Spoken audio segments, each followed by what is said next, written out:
Hello बच्चों, नमस्कार। मैं हूं शिवा पांडे और नॉलेज विद शिवा के यूट्यूब चैनल पर आप सभी का बहुत बहुत स्वागत है। Welcome to the world of knowledge. आज हम लोग बात करने वाले हैं अपने अंकगणित मैथमेटिक्स के बारे में, जिसका आपको संख्या पद्धति भाग 1 पढ़ाया जाएगा। संख्या पद्धति नंबर सिस्टम पार्ट 01। इसमें हम लोग पिछले वीडियो में महत्वपूर्ण सूत्र के बारे में देख चुके हैं। महत्वपूर्ण सूत्र मतलब फार्मूला के बारे में हम लोग देख चुके हैं। अगर जिसने वो वीडियो नहीं देखी है तो पहले वो वीडियो जाकर देखे, तो उसको ये महत्वपूर्ण ये संख्या पद्धति जो है ये बहुत ही अच्छे से समझ में आ जाएगी। अगर किसी को ये संख्या पद्धति, ये चैप्टर हमारा संख्या पद्धति बहुत ही अच्छे से पढ़ना है, तो पहले जाकर हमारे जो सूत्र के 2 पार्ट पढ़े हैं उनको जाकर देखे, उनसे महत्वपूर्ण सूत्रों को समझे, फिर उसके बाद इस संख्या पद्धति को अगर पढ़ेगा तो उसको बहुत ही आसानी रहेगी सवालों को समझने में बच्चों। ठीक है, चलिए आगे देखते हैं अपना। बच्चों, हमारा यूट्यूब चैनल तो आपको पता है कि knowledge with Shiva, bringing knowledge to you. अगर आप हमारे साथ ऑफलाइन माध्यम से जुड़ना चाहते हैं तो आप हमारी कोचिंग स्टार नवोदय कोचिंग, जो श्री गांधी विद्यापीठ इंटर कॉलेज के सामने कुसमांडा नगर घाटमपुर है, वहाँ पर आकर आप हमसे संपर्क कर सकते हैं और ऑफलाइन माध्यम से जुड़ सकते हैं। अब बच्चों सवाल नंबर पहला, अब हम लोग देखते हैं कि हमारा सवाल नंबर पहला क्या है। तो सवाल नंबर पहले में जब आप देखेंगे तो लिखा है 4 3 9 0 6 7 5। 4 3 9 0 6 7 5 में 9 का स्थानीय मान ज्ञात करें। में 9 का स्थानीय मान ज्ञात करें।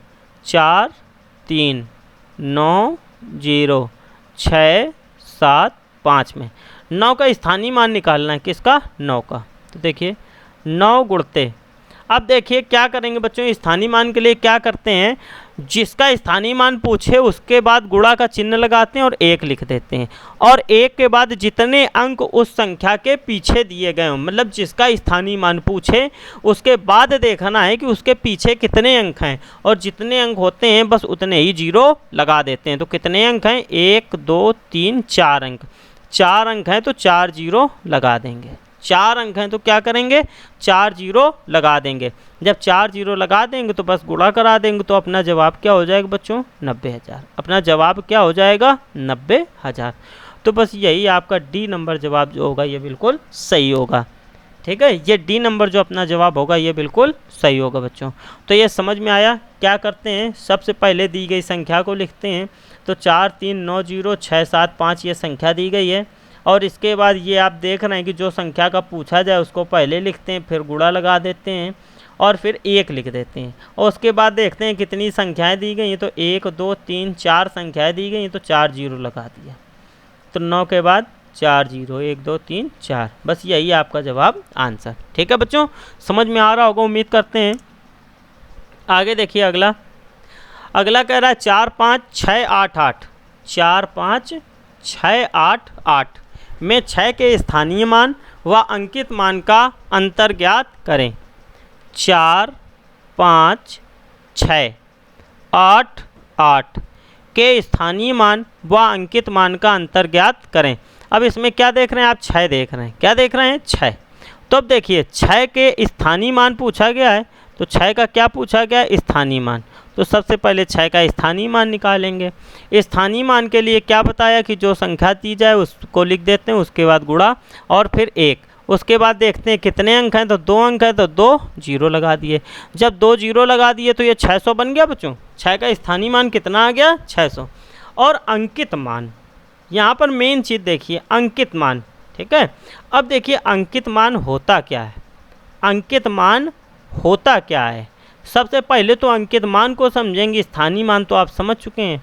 तो अंकित मान को समझने के लिए जिसका पूछे बस वही संख्या उसका अंकित मान हो जाती है। जैसे 6 के स्थानीय मान कह रहा है ना, तो बस यही 6 उसका अंकित मान हो गया। जिस संख्या का स्थानीय मान पूछ दे वही संख्या उस संख्या की अंकित मान होती है। जैसे यहाँ पर 6 के बारे में पूछा गया है, तो इस संख्या का अंकित मान भी 6 ही होगा। समझ में आ गया बच्चों? जैसे 6 के बारे में पूछा गया कि 6 के स्थानीय मान व अंकित मान का अंतर, तो 6 के बारे में बात की गई तो इसका अंकित मान भी 6 ही होगा। ठीक है। चलिए अब अंतर, आप ये तो बहुत ही अच्छे से जानते हैं कि अंतर में चीज़ों को क्या करते हैं, घटा देते हैं।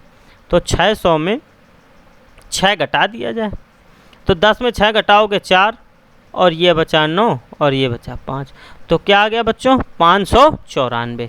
क्या ऑप्शन में है कहीं, यस, बी नंबर ये आपको ये ऑप्शन में दिख गया। तो ये आप उम्मीद करते हैं बहुत ही अच्छे से समझ रहे हैं हमारे सवाल। आगे देखिए अगला प्रश्न दिया गया है 429.3025, 429.3025 में 5 का स्थानीय मान ज्ञात करें।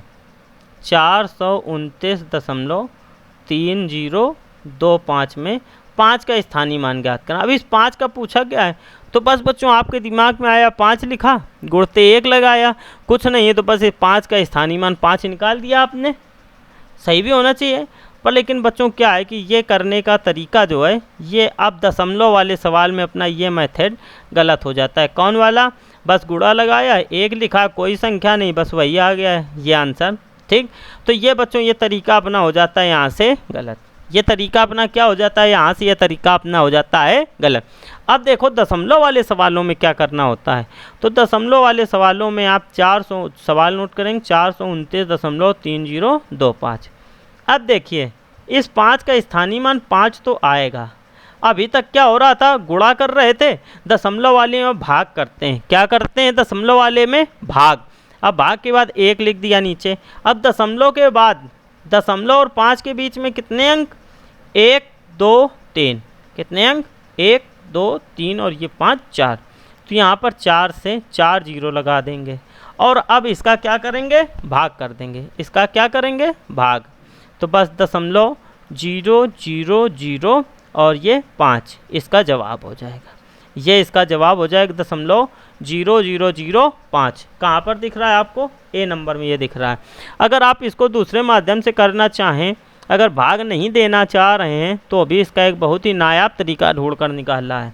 ये 5 दिख रहा है, 5 का क्योंकि पूछा गया है, किसका पूछा गया है, 5 का, तो आप 5 लिख दीजिए। और इसके बाद देखिए दशमलव और 5 के बीच में कितने अंक, 1 2 3, आगे 3 जीरो लगा दीजिए, 1 2 3, और इसके बाद दशमलव, बस यही तो आपका जवाब आ रहा है, ठीक है। तो बच्चों उम्मीद है कि आप ये बहुत ही अच्छे से समझ रहे होंगे।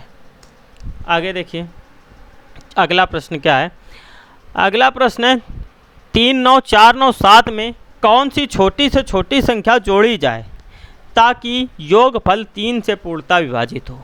तो ऑप्शन आप 3 9 4 9 और 7 में ऐसी कौन सी संख्या जोड़ें कि योगफल 3 से पूर्णतः विभाजित हो, कि योगफल किससे पूर्णतः विभाजित हो, 3 से। तो देखिए अब 3 से विभाजित होने का नियम, 3 से विभाजित होने का नियम क्या बताया था, जिस संख्या के अंकों का योग, जिस संख्या के अंकों का योग, जिस संख्या के अंकों का योग 3 का गुणज, जिस संख्या के अंकों का योग 3 का गुणज हो, वह संख्या सदैव 3 से पूर्णतः विभाजित होगी। तो अब इसके अंकों का योग करते हैं और देखते हैं क्या 3 का गुणज मिल रहा है। अगर नहीं मिल रहा है तो क्या जोड़ने से मिलेगा, तो देखिए 3 + 9 + 4 + 9 + 7, तो देखिए 3 में 9 जोड़ेंगे 12, ठीक है, 12 में 4 जोड़ेंगे 16, 16 में 9 जोड़ेंगे 25, और 25 में 7 जोड़ेंगे तो क्या आ जाएगा, 25 में 7 जोड़ेंगे तो आ जाएगा 32। क्या आ जाएगा बच्चों, 32। अब कह रहा है कि योगफल 3 से पूर्णतः विभाजित हो जाए, तो क्या 3 के पहाड़े में 32 आता है, नहीं। क्या 3 से 32 कटेगा, नहीं। तो अब क्या जोड़ दें, अगर हम 32 में 1 जोड़ दें, कितना जोड़ दें, 1, तो क्या हो जाएगा, 33 हो जाएगा। 32 में 1 जोड़ने से क्या हो जाएगा, 33।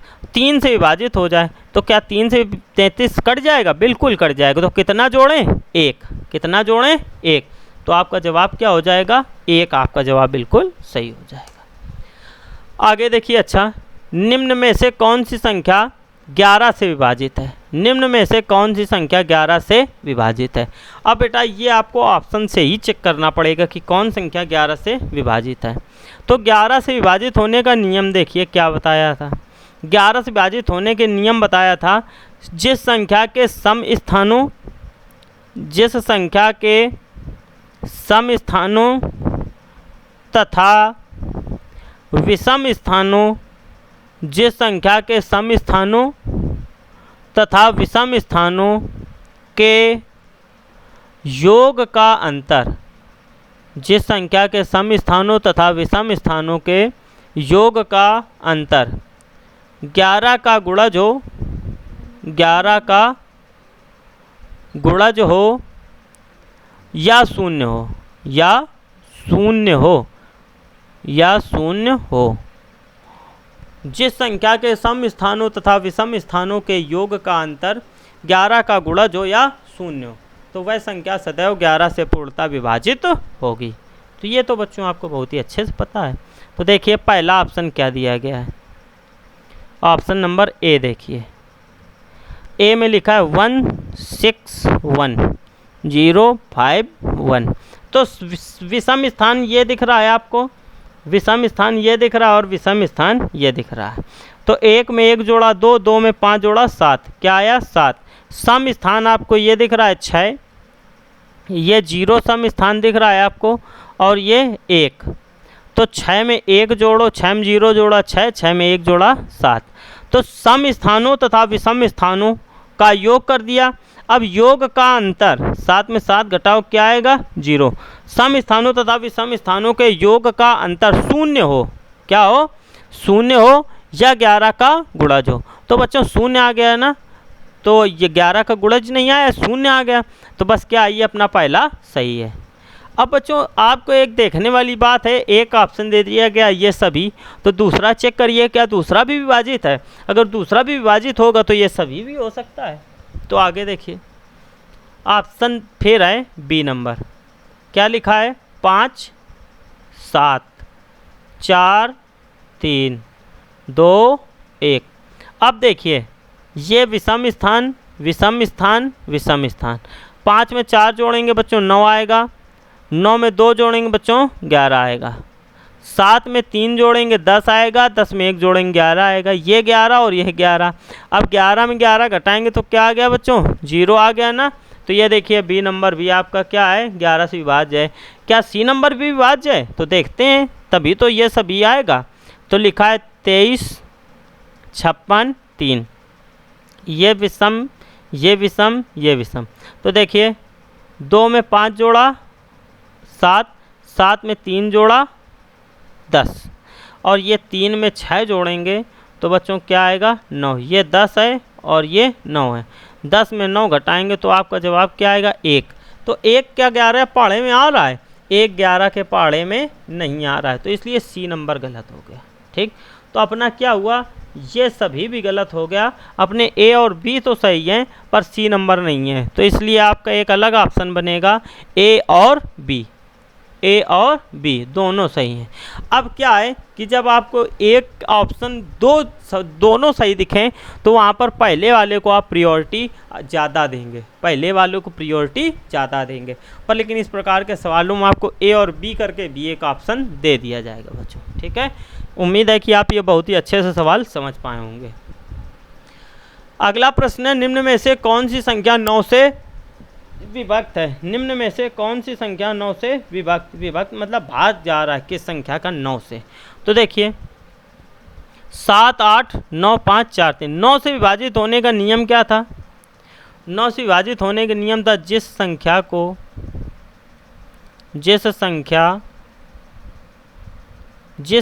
के अंकों का योग, जिस संख्या के अंकों का योग, जिस संख्या के अंकों का योग 9 का गुणज हो, जिस संख्या के अंकों का योग क्या हो 9 का गुणज हो, तो वह संख्या सदैव 9 से पूर्णतः विभाजित होगी।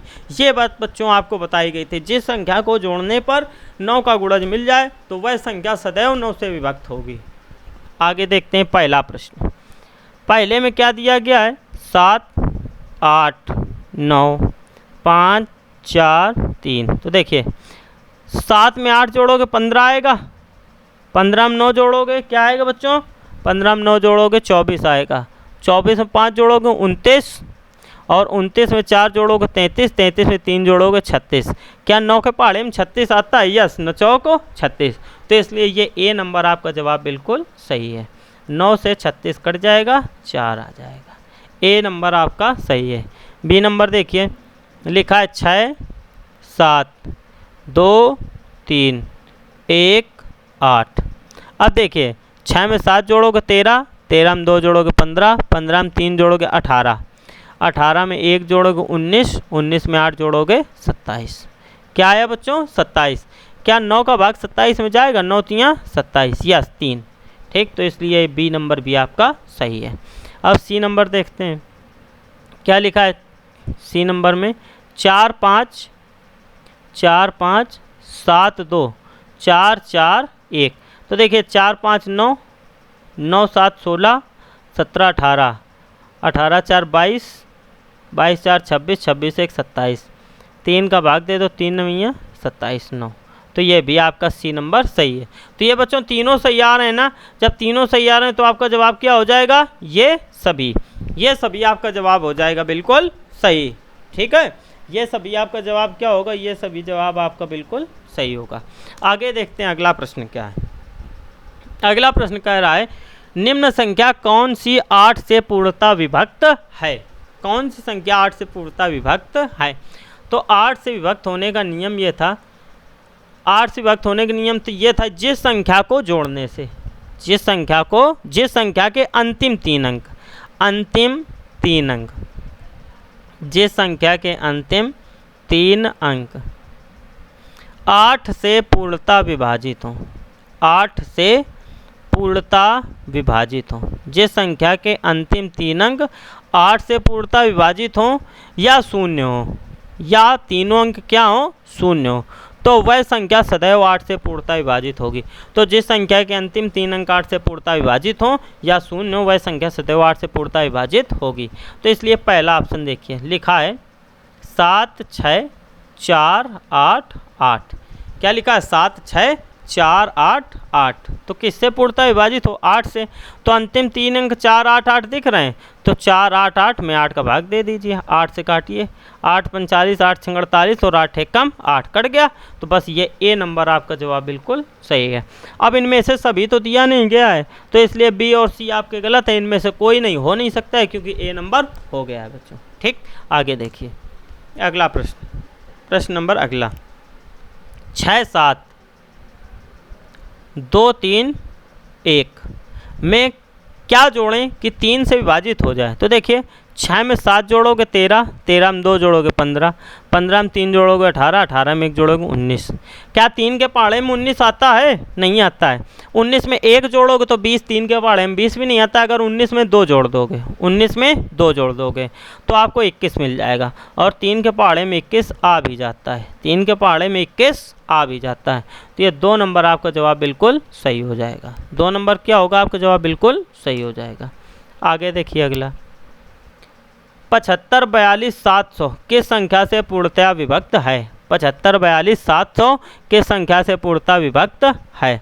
तो बच्चों देखिए अब क्या है कि अंतिम 3 अंक क्या होने चाहिए। अब 6 का भाग यहाँ 6 से विभाजित होने के नियम क्या बताया था? सबसे पहला ऑप्शन 6 है, फिर 4 है और फिर 8 है।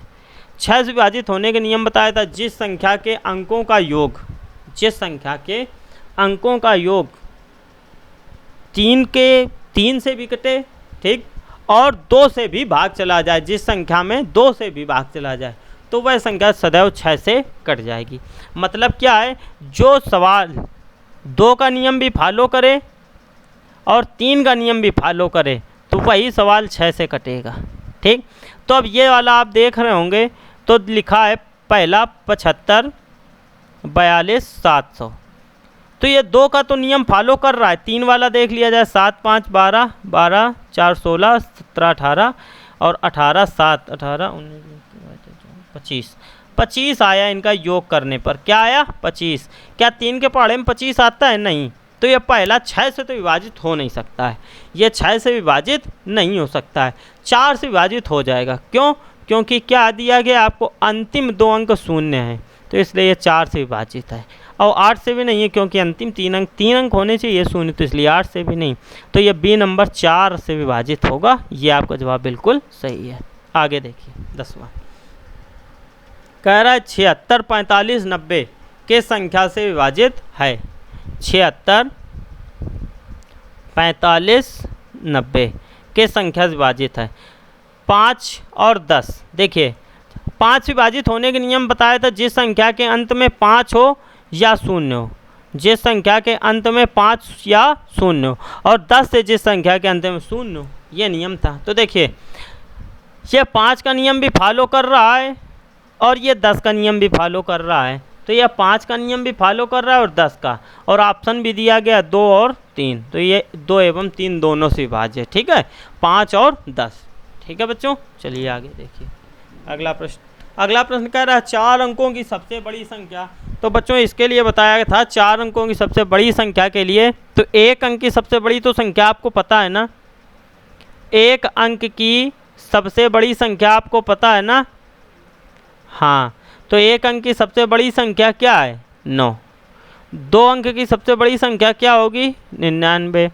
3 अंक की सबसे बड़ी संख्या 999 और 4 अंक की सबसे बड़ी संख्या 9999।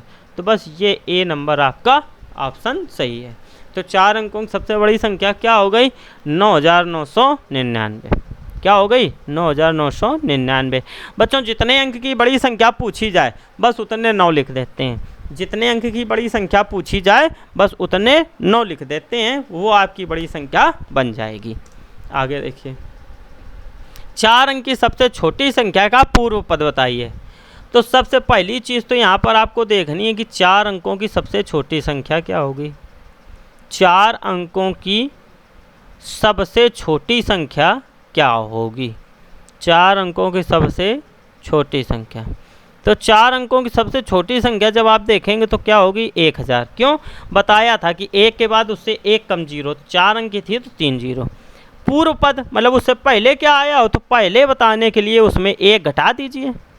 1 घटा देंगे तो क्या आएगा? 999। तो बस ये सी नंबर आपका जवाब बिल्कुल सही हो जाएगा। 999 आपका जवाब बिल्कुल सही हो जाएगा। ठीक है, आगे देखिए अगला कह रहा 4 अंकों की कुल संख्याएं बताएं। तो 4 अंकों की बच्चों जब आप कुल संख्या देखेंगे, 4 अंकों की कुल संख्या, 4 अंकों की कुल संख्या, जब 4 अंकों की कुल संख्या देखेंगे तो 9 के बाद 3 0। ये बताया था ना कि 9 और उससे 1 कम 0 लगा देते हैं तो वो 4 अंकों की कुल संख्याएं निकल आएगी बच्चों। ठीक है, ये आपको बताया गया था। आगे देखते हैं।